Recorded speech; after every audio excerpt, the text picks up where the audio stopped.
जय हिंद जय भारत। पूर्व सैनिकों के लिए वैकेंसीज निकाली गई है, साथ में पैरामिलिट्री फोर्स के रिटायर पर्सन के लिए वैकेंसीज है। तो विस्तार से इस वीडियो के माध्यम से जानते हैं। चैनल को सब्सक्राइब नहीं किया, सब्सक्राइब जरूर कर दे, आपको इस तरह के अपडेट मिलते रहेंगे। सब्सक्राइब करने के लिए नीचे लाल सब्सक्राइब का बटन, बगल में छोटी घंटी है, दोनों को प्रेस कर दे, जिससे आने वाली हर अपडेट आपको आपके मोबाइल पर मिलती रहेगी। तो बहुत ही बढ़िया वैकेंसी यहाँ पे निकाली गई है भारत इलेक्ट्रॉनिक्स लिमिटेड के द्वारा।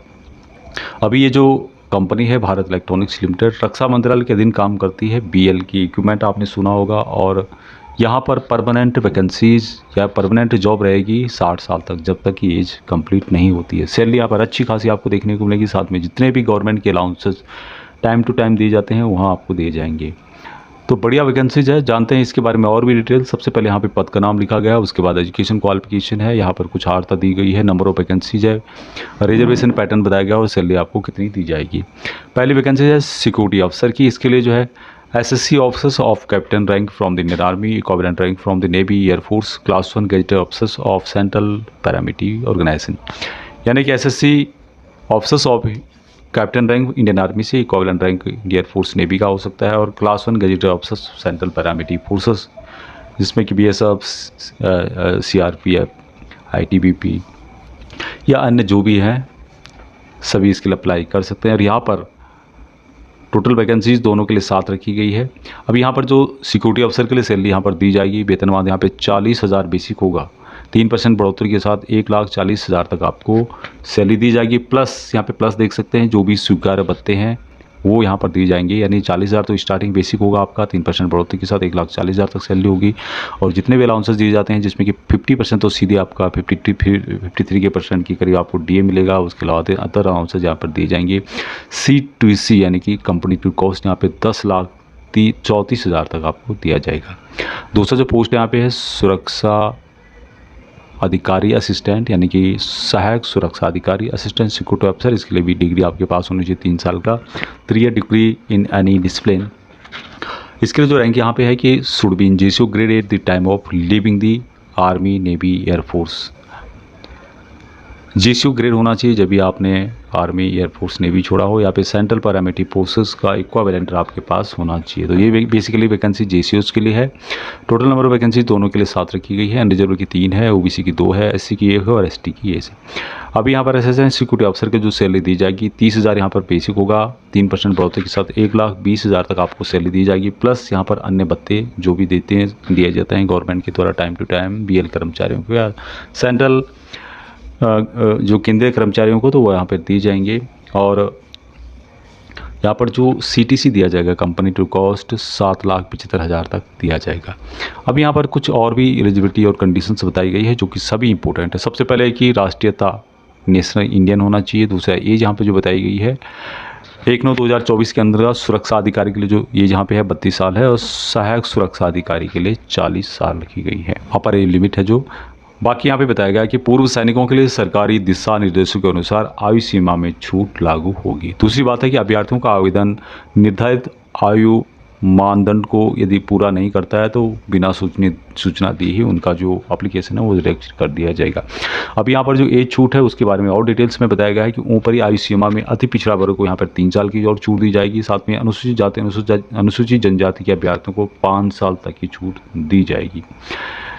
जन्मतिथि के प्रमाण पत्र के रूप में जो एसएसएलसी है या एसएससी है या फिर आईसीएस का जो अंक तालिका है उसको यहाँ पर वैध उसको माना जा सकता है, उसको विचार किया जा सकता है। अभी और कुछ बातें यहाँ पे बताई गई है जो कि आप एक बार यहाँ पर पढ़ सकते हैं।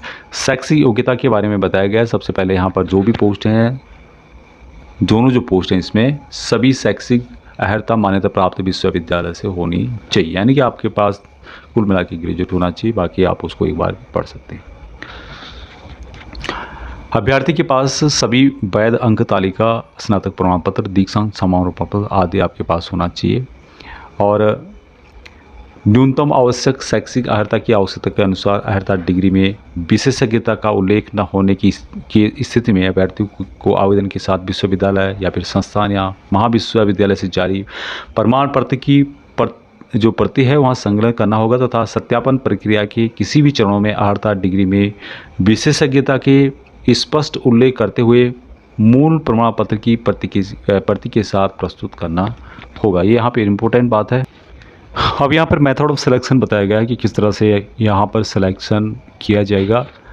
विज्ञापन में दिए गए मापदंडों को पूरा करने वाले अभ्यर्थियों को चयन प्रक्रिया के लिए अल्पसूचित किया जाएगा, यानी आपको कम समय पर बताया जा सकता है। पात्र अभ्यर्थियों को 85 अंकों की लिखित परीक्षा के लिए बुलाया जाएगा और जो अभ्यर्थी यहाँ परीक्षा में उत्तीर्ण होंगे उन्हें 15 अंकों के साक्षात्कार के लिए अल्पसूचित किया जाएगा। लिखित परीक्षा और साक्षात्कार का स्थान केवल बेंगलुरु में होगा।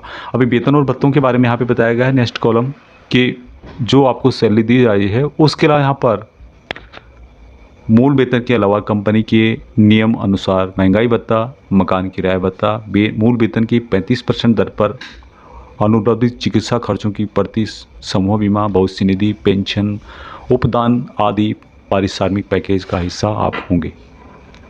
अब किस तरह से अप्लाई करना है, बहुत ही इंपॉर्टेंट है, कॉलम में बहुत ही इंपॉर्टेंट है कि हाउ टू अप्लाई, किस तरह से आपको अप्लाई करना है। इसके लिए BEL की ऑफिशियल वेबसाइट में भी आप जा सकते हैं या फिर मैं आपको इसका एप्लीकेशन प्रोवाइड करा सकता हूं। आपको अपने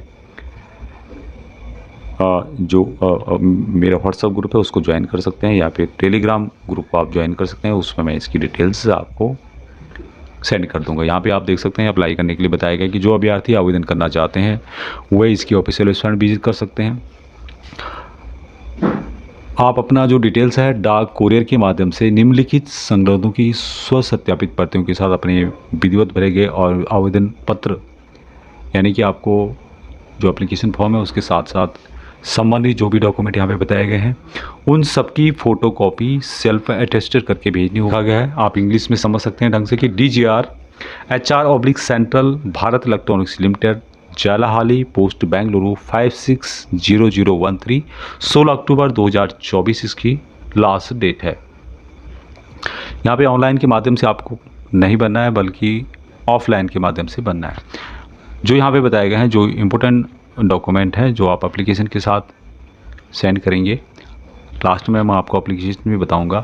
हाल ही में लिए गए पासपोर्ट साइज़ की 2 रंगीन फ़ोटो आपको भेजनी है। जन्मतिथि के साक्ष्य के रूप में SSLC, SSC या फिर ISC का अंक तालिका से संबंधित जो वैध दस्तावेज आपका, संगत शैक्षिक अर्हता की अंतिम डिग्री यानी कि फाइनल डिग्री या फिर जो प्रोविजनल डिग्री सर्टिफिकेट है, रिलेवेंट क्वालिफिकेशन आपको भेजना होगा। उसके अलावा मार्क कार्ड या फिर marksheet of each academic year semester का। उसके अलावा proof of norms adopted by the university institute to convert CGPA into percentage if any. अनुसूचित जाति के रूप में बताया गया है अनुसूचित जाति, अनुसूचित जनजाति, अन्य पिछड़ा वर्ग से संबंधित जो भी आपके डॉक्यूमेंट हो आपको यहाँ पर भेजने होंगे। Kindly note that the category once filled by candidate in the application form will be not be change. तो जो भी आप एक बार भर लेते हैं कैटेगरी, चाहे ST SC OBC जनरल, तो बाद में चेंज नहीं होगा। Experience certificate, discharge certificate if applicable, discharge book issued by the Indian armed forces, army, air force, navy, concern authority of central paramilitary organisation clearly indicating the medical category. जो आप यहाँ पर भेजोगे, जो मैंने यहाँ पर बताया था, डिस्चार्ज बुक या PPO जो भी है उसमें आपका जो मेडिकल कैटेगरी है वहाँ इंडिकेट करना चाहिए, क्लियरली मेंशन होना चाहिए, डेट ऑफ डिस्चार्ज उसमें मेंशन होना चाहिए एंड एग्जाम्पलरी रिकॉर्ड आपका होना चाहिए। लास्ट पे drawn certificate and pension details भी आपको यहाँ पर भेजनी होगी। ये सभी सेल्फ अटेस्ट करके आपको भेजनी है। Candidate presently employed in the armed forces, army, air force, navy, central paramilitary forces and are yet to be discharged need to submit documentary proof in the support of their medical category, character and probable date of discharge। यानी कि जो अभी service कर रहे हैं यदि वो इन vacancies के लिए अप्लाई करना चाहते हैं तो संबंधित आपको अपने जो मेडिकल कैटेगरी है, करेक्टर से रिलेटेड है और कब आप डिस्चार्ज आ रहे हैं उससे संबंधित आपको डिटेल्स भेजनी होगी। नो ऑब्जेक्शन सर्टिफिकेट आपको भेजना होगा फ्रॉम द प्रेजेंट एम्प्लॉयड। यदि आप सर्विस कर रहे हैं अभी इन वैकेंसीज़ के लिए अप्लाई करना चाहते हैं तो नो ऑब्जेक्शन सर्टिफिकेट आपको ज़रूर यहाँ पर भेजना होगा। अभी यहाँ पर कुछ और भी शर्तें बताई गई है। एक और जो इम्पोर्टेंट है, अन्य कोई संगत प्रमाण पत्र आपके पास है तो वो भी यहाँ पर भेज सकते हैं। अब यहाँ पर जनरल इंस्ट्रक्शंस बताए गए हैं कि ये सभी वैकेंसी सिर्फ इंडियन नेशनल के लिए है और कुछ और भी जानकारी यहाँ पर है तो आप इसको एक बार पढ़ सकते हैं, जिसमें कि सब ये जो इम्पोर्टेंट जानकारी है कि candidate should have a exemplary record होना चाहिए, उसका मेडिकल कैटेगरी सेफ 1 होना चाहिए AY। फायर ट्रेनिंग इस डिजायर यदि आपने फायर से रिलेटेड आपके पास कोर्स है तो यहाँ पर आपको प्रिविलेज दिया जाएगा। Kindly note that the category once filled by candidate in the application form will not be change. तो यहाँ पर चेंज नहीं होगा, जो एक बार आप कैटेगरी को आपको फिल कर देते हैं। अभी और भी इम्पोर्टेंट बात है कि सभी बाहरी अभ्यर्थी जो यहाँ पर आ रहे हैं, वो अपना जो रिमबर्समेंट है वो भी यहाँ पर ले सकते हैं। उसके बारे में यहाँ पे जानकारी दी गई है, इसको आप एक बार पढ़ सकते हैं। स्थानीय यात्रा लागत यदि कोई हो तो अभ्यर्थी द्वारा वहन करना होगा। अभी और भी जानकारी यहाँ पर दी गई है कि जो आपका मोबाइल नंबर है साक्षात्कार के लिए बहुत इंपॉर्टेंट है, आपका ईमेल आईडी, उसको आपको सही से फिल करना होगा। लिखित परीक्षा साक्षात्कार से संबंधित सूचना आवेदन प्रारूप में उपस्थित पत्राचार पते पर तथा अभ्यर्थियों द्वारा दी गई ईमेल आईडी जो आपने दी है उस पर भेजी जाएगी। अभ्यर्थियों को भेजे गए ईमेल उन्हें वापस न होने पर BEL कोई जिम्मेदारी यहाँ पर नहीं लेगा। ये कुछ बातें इसकी थी, और भी यहाँ पर और भी डिटेल्स यहाँ पे बताई गई है जो कि आप एक बार पढ़ सकते हैं।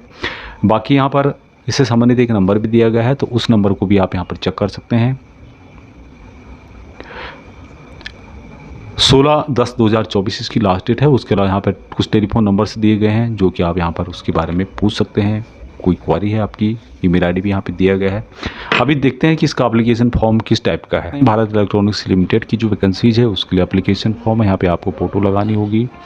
आप किसके लिए अप्लाई कर रहे हैं, सिक्योरिटी अफसर या फिर असिस्टेंट सिक्योरिटी अफसर, वहाँ पे टिक करना होगा। बता दूं कि सिक्योरिटी अफसर की 3 वैकेंसीज है, जबकि असिस्टेंट सिक्योरिटी अफसर की 4 वैकेंसीज है। Full name, father's name, date of birth, present address, correspondence address यहाँ पे है। उसके अलावा यहाँ पर डिटेल्स दी गई है, वो यहाँ पर पढ़ सकते हैं आप लोग। एक्सिसमैन से रिलेटेड जानकारी है, जब आप पेंशन आए थे उसकी डिटेल्स, जब आप भर्ती हुए थे।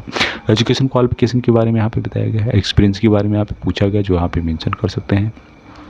लैंग्वेज आपको कौन कौन से आते हैं उसकी जानकारी यहाँ पर दी गई है। जो भी आपको लैंग्वेज बोलनी आती है, लिखनी आती है या फिर पढ़नी आती है, उसकी डिटेल्स आप यहाँ पे देख सकते हैं।